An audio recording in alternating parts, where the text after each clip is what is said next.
Hey, what's up everybody? Be here with the Untitled Game Show.com. About to talk about Konami's pre-E3 show for 2013.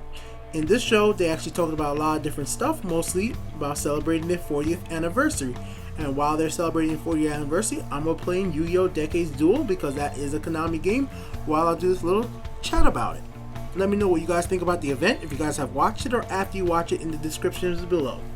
So first thing first, they did talk about their 40th year because, well, if you guys don't know, they started out by making arcade machines. Well, kind of arcade machines, casino machines as well. After that, they went ahead and talked about Dance Dance Revolution Classroom Edition.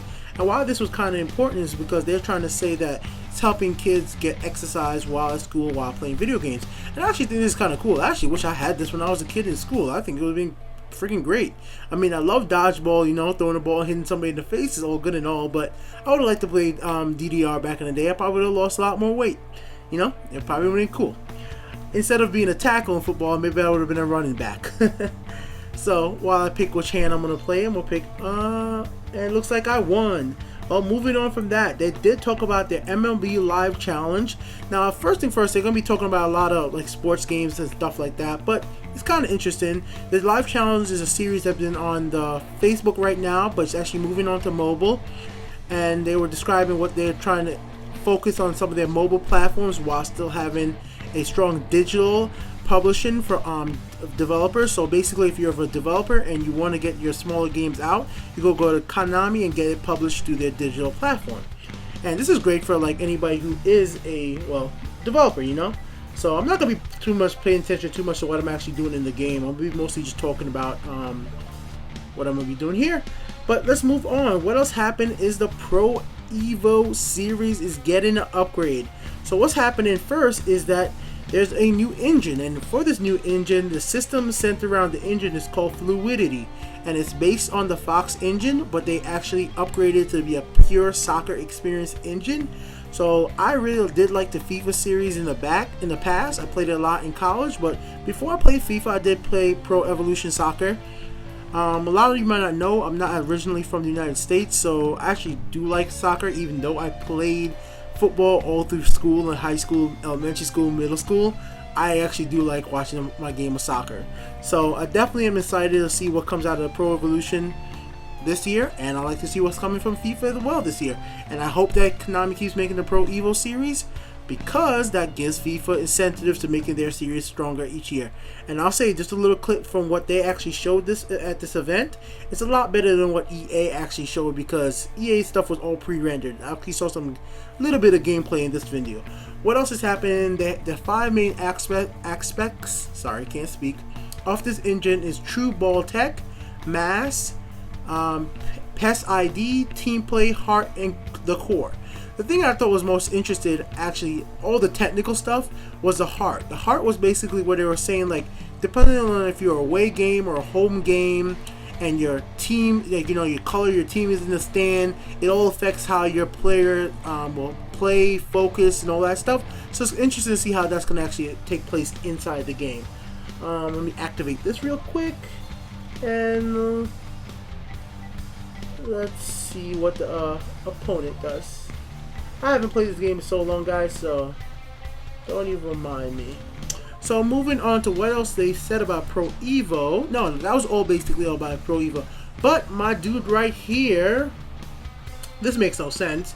He activated Heavy Storm. Now I'm just chaining this for no reason, because this wouldn't even do anything. So if you guys know what how Yu-Gi-Oh works, this is basically doing absolutely nothing. It's a chain to stop nothing, because Heavy Storm is still going to destroy all my traps and magics. Good old Konami card games.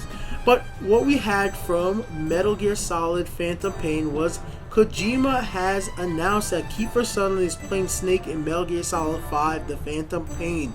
And we see right here, I have a screenshot for you guys right up here, of Kiefer Sutherland all decked out in the little metal balls on his face. They were basically saying that he's going to be a great actor. You know, he needs that deeper, older voice, because Snake in this new version of the game is level 40, level 49, is age 49, so they wanted an older voice So this might be why they moved away from David Hayter, which is perfectly fine. A different voice won't be too bad. We can't wait to see what he does. I'm sure David Hayter will be back for other series games. Can't wait to see what they do with the PS Vita for a Vita Metal Gear Solid game. I'm hoping that's announced at E3. Maybe we won't get it, but I'm glad we at least got something right now about Metal Gear Solid in the pre-event. Moving on, next big thing, Castlevania Lords of Shadow 2. This is what they focus most of their times on. The event was a 30-minute event, but basically 15 minutes of the event was based on Lords of Shadow 2, and I guarantee you, I'll say this, if they wanted to build hype for me for this game, this is a game I cared almost nothing about before, because after playing Lords of Shadow 1, I watched a friend play it. I played a little bit of the intro of the game.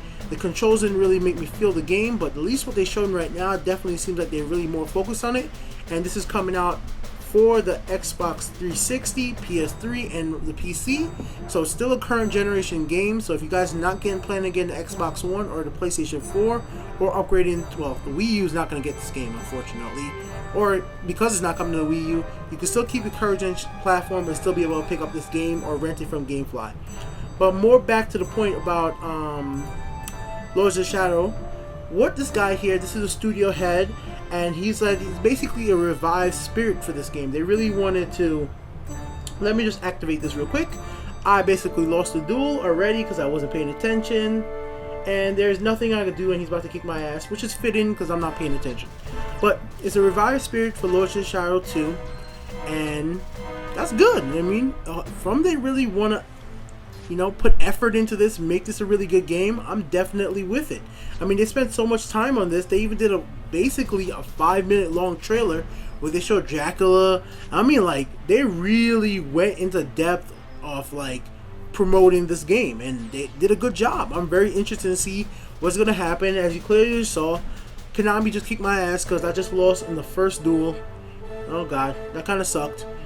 That's what happens in Yu-Gi-Oh, guys. You lose in the first hand if everything's bad. It's a one-turn kill. Well, moving on. That's a quick game of Yu-Gi-Oh. No point in moving on from that. Talking about that. And last thing last, not making this a long video, Konami had another video for Mega 64. It was a good way to end it out. It was a little, they said after 2 years, they haven't done this in a while. Mega 64 is back making a Konami video. It was pretty funny. This time it's about, well, Castlevania. I definitely don't want to spoil it. I want you guys to go ahead and watch the event. It's in the link in the description, and let me know what you guys think about it. I could have been reposted the event myself, but that's not what I'm about. I'm about discussing the event, and I want to hear you guys' opinion on this. I'm going to have a lot more videos about E3 coming up next week, and whatever pre-event stuff is going to happen. I know there's some news out right now about Xbox One confirmed for 24 hours. You have to connect, but man, I'll talk about Jack and everybody else about that, because that's going to be crazy, because I don't know what you're going to do when those servers are not on after 15 years. So I don't know. I still have my NES. It still works, and I can still plug it in and play games. And I have. Trust me. I mean, not many times, but I actually do. So I don't know. We'll see what happens with that. What did you think about Konami's event for now, guys? Till next time, peace. Like and subscribe.